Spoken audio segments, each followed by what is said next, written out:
যে জাতি তার বাবাকে হত্যা করেছে তিনি সেই জাতির কাছ থেকে প্রতিশোধ গ্রহণ করবেন। এই ঘোষণার পর থেকে 1975-এর 15ই আগস্ট থেকে 2024 সালের 5ই আগস্ট শেখ হাসিনা 50 বছর রাজনীতি করেছেন। এই 50 বছরের রাজনীতি ছিল তার বাংলাদেশের মানুষের কাছ থেকে পিতৃহত্যার প্রতিশোধ গ্রহণের রাজনীতি। 15ই আগস্ট এদেশের মানুষ শেখ মুজিবুর রহমানের মৃত্যুর পরে তারা মিষ্টি বিতরণ করেছিল। গোটা দেশের মিষ্টির দোকানের সমস্ত মিষ্টি খালি হয়ে গিয়েছিল। দেশের মানুষ শোক পালন করে নাই। এটা নিয়েই দেশের মানুষের উপর শেখ হাসিনার একটা ক্ষোভ তৈরি হয়েছিল। আর সেই ক্ষোভের কারণে শেখ হাসিনা একটা মানসিক বিকারগ্রস্ত একটা মানুষ ছিল। দুঃখ লাগে আওয়ামী লীগের মতো একটি প্রাচীন রাজনৈতিক দল তারা এরকম একজন মানসিক রোগীকে তাদের নেত্রী বানিয়ে বছরের পর বছর যুগের পর যুগ বাংলাদেশের মানুষকে শাস্তি দিয়েছে। এই জন্য আওয়ামী লীগের শাস্তি হওয়া উচিত। শেখ হাসিনার প্রতি আমার সহানুভূতি ছিল, কারণ সে একজন মানসিক প্রতিবন্ধী, সে একজন মানসিক বিকারগ্রস্ত মানুষ ছিল। তার উপযুক্ত জায়গা ছিল হাসপাতাল এবং চিকিৎসা কেন্দ্র।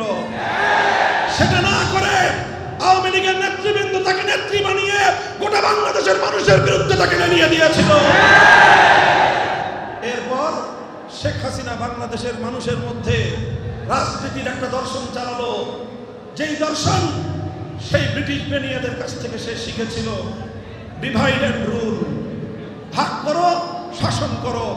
মুক্তিযুদ্ধের চেতনাকে পুঁজি করে, মুক্তিযুদ্ধের চেতনার ব্যবসায়ী শেখ হাসিনা, যার পরিবারের একটা সদস্য 1971-এর মুক্তিযুদ্ধে শহীদ হয় নাই, যার পরিবারের একজন সদস্য সশস্ত্র মুক্তিযুদ্ধের মাঠে ময়দানে নেতৃত্ব দেয় নাই, তারা হয়ে গেল মুক্তিযুদ্ধ পরবর্তী মুক্তিযুদ্ধের ডিলার, সবচেয়ে বড় ব্যবসায়ী। তিনি মুক্তিযুদ্ধের চেতনাকে কেন্দ্র করে জাতিকে দুইটা ভাগে ভাগ করলেন এবং এক ভাগকে আরেক ভাগের বিরুদ্ধে লেলিয়ে দিয়ে বাংলাদেশটাকে দুর্বল করে এটাকে ভারতের অঙ্গরাজ্যে পরিণত করবার পায়ে তারা চালালেন।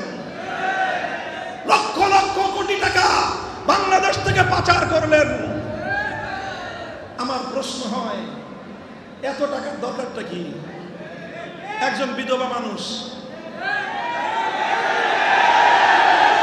তার ছেলে মেয়েরাও মোটামুটি টাকা পয়সা কামিয়েছে, তো এক বিধবা নারীর এত টাকা লাগে কেন? আসলে তার টাকার প্রয়োজন ছিল না, তার প্রয়োজন ছিল বাংলাদেশের কাছ থেকে প্রতিশোধ গ্রহণ করা। উন্নয়নের নামে মেগা প্রকল্প করে মেগা দুর্নীতির মাধ্যমে বাংলাদেশের অর্থনীতির ভিতকে ধসিয়ে দিয়েছে শেখ হাসিনা। বাংলাদেশকে তলাবিহীন ঝুড়িতে পরিণত করেছে। কেন করেছে? যেন বাংলাদেশ বিশ্ব দরবারে মাথা তুলে দাঁড়াতে না পারে, যেন বাংলাদেশ ভারতের চোখে চোখ তুলে তাকিয়ে কথা বলতে না পারে। এভাবে শেখ হাসিনা বাংলাদেশকে ভাগ করে বিভক্ত করে বাংলাদেশে প্রতিশোধের রাজনীতি করে বাংলাদেশের মানুষকে, বাংলাদেশের অর্থনীতিকে, বাংলাদেশের শিক্ষা ব্যবস্থাকে, বাংলাদেশের রাজনীতিকে করতলগত করবার পায়তারা চালিয়েছে। এরপরে আসলো 2024 সালের জুলাই এবং আগস্ট মাসের সেই শুভ সময়। এদেশের ছাত্র জনতা জেগে উঠল, শেখ হাসিনার বিরুদ্ধে তারা লড়াই করলো। এ লড়াই ছিল মুক্তির লড়াই, এ লড়াই ছিল স্বাধীনতার লড়াই, এ লড়াই ছিল ফ্যাসিবাদ বিরোধী লড়াই, এ লড়াই ছিল স্বৈরতন্ত্রের বিরুদ্ধে লড়াই, এই লড়াই ছিল নমরুদের বিরুদ্ধে লড়াই, এই লড়াই ছিল ফেরাউনের বিরুদ্ধে লড়াই, এই লড়াই ছিল বৈষম্যবাদের বিরুদ্ধে লড়াই।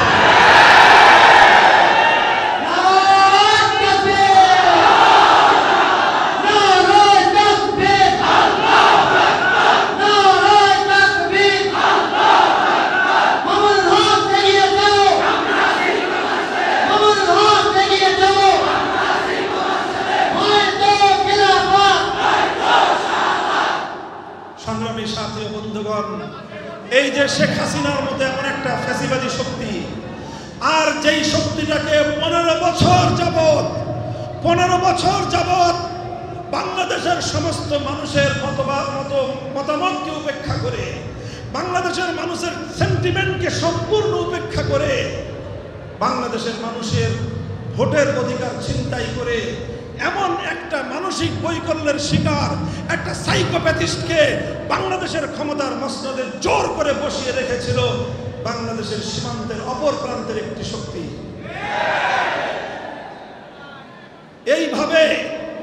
এইভাবে বাংলাদেশটাকে দুর্বল করার পায়তারা করা হয়েছে। এই আগস্ট বিপ্লব এত বড় শক্তির বিরুদ্ধে কিভাবে সাফল্য অর্জন করেছে, কিভাবে সফলতা অর্জন করেছে। ছোট্ট কথা বলে আমি আমার আলোচনা শেষ করব। লক্ষ্য করে বুঝুন, বাংলাদেশের আগস্ট বিপ্লবের মূল চালিকা শক্তিটা ছিল, মূল অনুপ্রেরণা ছিল অভূতপূর্ব একটি ঐক্য তৈরি হয়েছিল।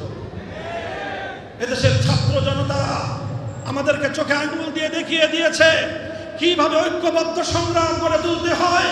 এই সংগ্রামে যেমন স্কুলের ছাত্ররা ছিল, কলেজ ইউনিভার্সিটির ছেলেরা ছিল, আমার আলিয়া মাদ্রাসা কওমি মাদ্রাসার সন্তানেরাও কাঁধে কাঁধ মিলিয়ে টেকনাফ থেকে তেতুলিয়া পর্যন্ত মানব প্রাচীর তৈরি করে শেখ হাসিনার বিরুদ্ধে অপ্রতিরোধ্য আন্দোলন গড়ে তুলেছিল। এই ঐক্যই ছিল শেখ হাসিনার বিভাজনের রাজনীতির বিরুদ্ধে সংগ্রামের মূল চালিকা শক্তি। আর আমরা কি দেখেছি? আন্দোলন চলছে, সংগ্রাম চলছে, আন্দোলনের সংগ্রামে উত্তাল রাজপথ। ঢাকা সহ শহরগুলোর রাজপথে আমরা দেখেছি অভূতপূর্ব একটি দৃশ্য দেখেছি, মুগ্ধ হয়েছি, বারবার দেখেছি। আন্দোলন চলছে, সংগ্রাম চলছে, মিছিল চলছে। যখনই নামাজের সময় হয়ে গিয়েছে, একজন স্কুলের স্টুডেন্ট দাঁড়িয়ে আল্লাহু আকবার আল্লাহু আকবারের আযানের ধ্বনিতে বাংলার আকাশ বাতাস মুখরিত করে তুলেছে। আর একজন কলেজের স্টুডেন্ট ইমাম হয়ে ঢাকার রাজপথের উত্তপ্ত পিচ ঢালা পথকে জায়নামাজ বানিয়ে আল্লাহর দরবারে সিজদায় লুটিয়ে পড়েছে। অতঃপর নামাজের পরে তারা হাত তুলে আল্লাহর দরবারে স্বৈরাচারের বিরুদ্ধে ফরিয়াদ জানিয়েছে আর আল্লাহর সাহায্য কামনা করেছে। এই সকল নিরপরাধ ছাত্রদের এমন ফরিয়াদের ডাক খোদার আরশকে কাঁপিয়ে তুলেছে। আল্লাহর পক্ষ থেকে সাহায্য আসলো। এদেশের মানুষ কোনোদিনও কল্পনা করতে পারে নাই আওয়ামী লীগ এবং তার আন্তর্জাতিক লেসপেন্সাররা শেখ হাসিনাকে উপাধি দিয়েছিল আয়রন লেডি। 3 মিনিটের মধ্যে আয়রন বাংলাদেশের ছাত্র জনতার আন্দোলনের উত্তাপে গলে পুড়ে শেষ। 1 ইঞ্চি মাটি ব্যবহার করার দুঃসাহস হয় নাই। আকাশে উড়াল দিয়ে নরেন্দ্র মোদীর কোলে গিয়ে ঝাঁপ দিয়ে বসছে। আমি বলতে চাই, আগস্ট বিপ্লবের এই যে মূল প্রেরণা, এই যে মূল চেতনা, এটাকে যেন কেউ ছিনতাই করতে না পারে। আগামী দিনে ছাত্র জনতার সেটাই হবে মূল দায়িত্ব।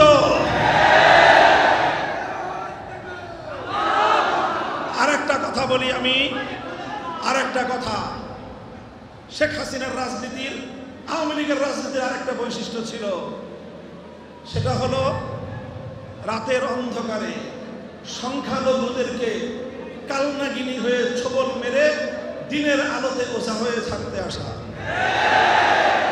প্রতিটি সংখ্যালঘু নির্যাতনের ঘটনার পেছনে আওয়ামী লীগার, যুবলীগার, ছাত্রলীগার, হেলমেট লীগার আর হাতুড়ি লীগারদের সম্পৃক্ততা ছিল।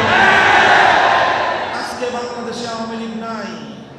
হারিকেন দিয়ে খুঁজে কোনো ছাত্রলীগ, যুবলীগের ক্যাডারের খোঁজা পাওয়া যায় না। এই কারণেই 5ই আগস্ট থেকে বাংলাদেশে কোনো সংখ্যালঘুর উপর কোনো নির্যাতন নাই।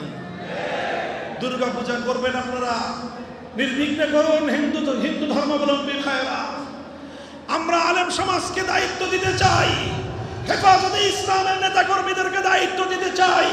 খেলাফত মজলিসের নেতা কর্মীরা, আপনারা সাম্প্রদায়িক সম্প্রীতি বাস্তবায়ন রক্ষা করবার জন্য আপনারা বাংলাদেশের মধ্যে পাহারাদারির ভূমিকা পালন করবেন। এদেশে ধর্ম বর্ণ নির্বিশেষে সকলের জন্য নিরাপদের আবাসন গড়ে তুলতে চাই। ছাত্র জনতাকে বলবো, খবরদার, আগস্ট বিপ্লবের মূল চেতনা থেকে কেউ যেন তোমাদেরকে কেউ যেন বিচ্যুত করতে না পারে, সে ব্যাপারে তোমরা সোচ্চার থাকবে। আগস্ট বিপ্লবের চেতনা ছিল সব ধর্মাবলম্বীরা যার যার ধর্মীয় অধিকার পাবে, কিন্তু 1000 বছরের বাংলাদেশ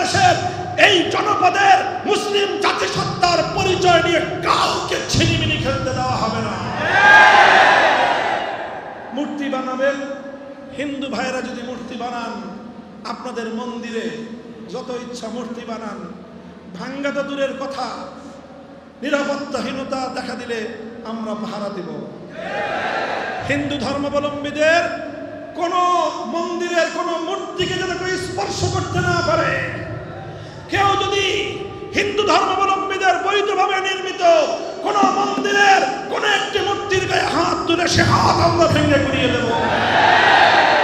কিন্তু খান জাহান আলীর বাংলায় জাতীয় স্থাপনায় জনগণের ট্যাক্সের টাকা দিয়ে কেউ বাবার মূর্তি বানাবেন, কেউ স্বামীর মূর্তি বানাবেন, কেউ ছেলের মূর্তি বানাবেন, কেউ প্রেমিকের মূর্তি বানাবেন, তাওহীদ জনতার বাংলাদেশ বরদাস্ত করবে না। সংগ্রামী সাথী ও বন্ধুগণ, এভাবেই আমরা একটি বৈষম্য মুক্ত ইনসাফপূর্ণ বাংলাদেশ গড়ে তুলব, যে বাংলাদেশে নিরাপদে থাকবে মুসলমান, যে বাংলাদেশে নিরাপদে থাকবে হিন্দু ধর্মাবলম্বী, যে বাংলাদেশে নিরাপদে ধর্ম পালন করবে বৌদ্ধরা, যে বাংলাদেশে নিরাপদে ধর্ম পালন করবে খ্রিস্টান সহ সকল ধর্মাবলম্বীরা। এইভাবে যদি আমরা বাংলাদেশ গড়তে চাই, আর যদি ইনসাফপূর্ণ ন্যায় নীতির আলোকে একটি সমাজ গড়তে চাই, চূড়ান্ত পয়গাম হলো মানব রচিত কোন তন্ত্র মন্ত্র দিয়ে পূর্ণাঙ্গ ইনসাফ কায়েম করা সম্ভব নয়। এজন্য চূড়ান্ত সমাধান, একমাত্র সলিউশন, খোদার জমিনে আল্লাহর দেওয়া প্রতিনিধিত্ব খেলাফতের রাজনীতি বাস্তবায়ন করতে হবে। আপনারা বাগেরহাট জেলার মানুষ বিভিন্ন প্রান্তিক অঞ্চল থেকে এসেছেন।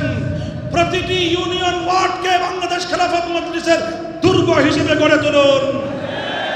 যুব প্রজন্ম যুব মজলিসের পতাকা তলে শামিল হও। তোমরা এই নতুন বাংলাদেশ গড়বার কারিগর। ছাত্র জনতা আমাদের ছাত্র মজলিসের পতাকা তলে ঐক্যবদ্ধ হও। ইনশাআল্লাহ আমরা একটি সোনার বাংলাদেশ গড়ে তুলব। ফ্যাসিবাদ বিরোধী আওয়ামী দুঃশাসনের নির্যাতনের শিকার সকল দলগুলোকে আমি লক্ষ্য করে বলবো, বিএনপি, জামাতে ইসলামী, ইসলামী আন্দোলন বাংলাদেশ, হেফাজতে ইসলামের সঙ্গে সংশ্লিষ্ট সবগুলো ইসলামী সংগঠন, এলডিপি, এনডিপি, যত রাজনৈতিক দল আছেন, এত দ্রুত নিজেদের মধ্যে মারামারি কাদা ছোড়াছড়ি শুরু করেন না। এখনো আমাদের সংগ্রামকে পূর্ণাঙ্গতা দেওয়ার জন্য আরো অনেক পথ চলতে হবে। এই বাংলাদেশকে একটি সম্প্রীতির বাংলাদেশ গড়ে তুলতে চাই, যেখানে থাকবে না কোনো মারামারি, থাকবে না কোনো কাটাকাটি, রাজনৈতিক মতবিরোধ সৌজন্যতাপূর্ণভাবে সকলে যার যার মত ব্যক্ত করবে। আর সকলের সৌজন্যপূর্ণ মতামত ব্যক্ত করার পর দেশ এবং জাতির জন্য কল্যাণকর সিদ্ধান্ত গৃহীত হবে। এভাবে ইনশাআল্লাহ আগামীর বাংলাদেশ আমরা গড়ে তুলব। প্রস্তুত আছেন তো ইনশাআল্লাহ? এভাবে বাংলার টেকনাফ থেকে তেতুলিয়ায় নতুন প্রজন্ম, আলেম প্রজন্ম, ছাত্র প্রজন্ম, মেহনতি প্রজন্ম সকলে আমরা হাতে হাত রেখে একটি আন্দোলন সংগ্রাম হবে। সে আন্দোলন সংগ্রাম হবে আল্লাহর জমিনে আল্লাহর দ্বীনকে বিজয়ী করবার। সে আন্দোলনের স্লোগান হবে খোদার আকাশ, খোদার জমিন, করব কায়েম খোদার দ্বীন।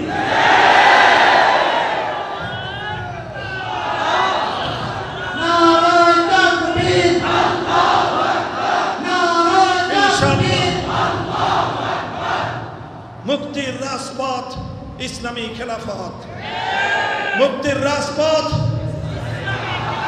এই রাজপথে আপনারা আমাদের ইনশাআল্লাহ সহযাত্রী হবেন তো? আল্লাহ পাক রব্বুল আলামিন আমাদের সকলকে কবুল করুন। আপনাদের সকলের প্রতি আবারও শুকরিয়া জ্ঞাপন করে, সকল শহীদদের রূহের মাগফিরাত কামনা করে আগামীর সংগ্রামের রাজপথের উত্তাল পথে দেখা হবে। সেই কথা হবে স্লোগানে স্লোগানে। সেদিনের সংগ্রামী সালাম জানিয়ে বিদায় নিচ্ছি আপনাদের কাছ থেকে। দোয়া করবেন আমার জন্য, আমাদের সকলের জন্য। ওয়া আখিরু দাওয়ানা আলহামদুলিল্লাহ।